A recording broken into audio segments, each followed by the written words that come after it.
In a recent study, researchers at MIT Media Lab have developed a small antenna that can work wirelessly within a live cell, opening the door to the possibility of creating cyborgs at the cellular scale.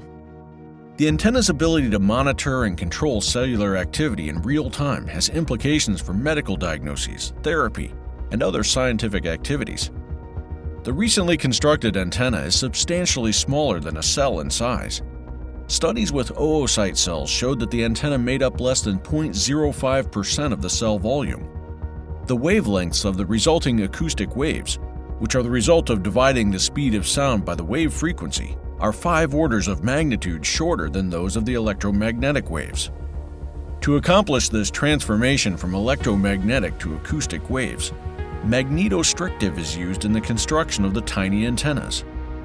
When a magnetic field is provided to the antenna, magnetic domains inside the magnetostrictive material align to the field, allowing the antenna to receive power and become active. This results in material strain, analogous to the way metal threads woven into cloth can twist in response to a strong magnet. According to the study's authors, polymers and other materials currently employed in medicine and other fields of study might be included into the cell rover's functioning. When exposed to a chemical or biomolecular change, polymers, for example, might undergo a shift in mass or stress. Such a combination has the potential to provide light that is now unavailable through non-destructive means of observing cells. Anantha P. Chandrakizan, Dean of the MIT School of Engineering and the Vannevar Bush Professor of Electrical Engineering and Computer Science, said, "The cell rover is an innovative concept as it can embed sensing, communication, and information technology inside a living cell.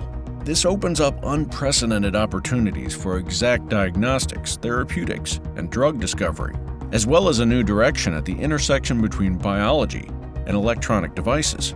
That's it for today. Let us know what you think. And as always, make sure to like, subscribe, and check our website at www.techwiki.co. Thanks for watching.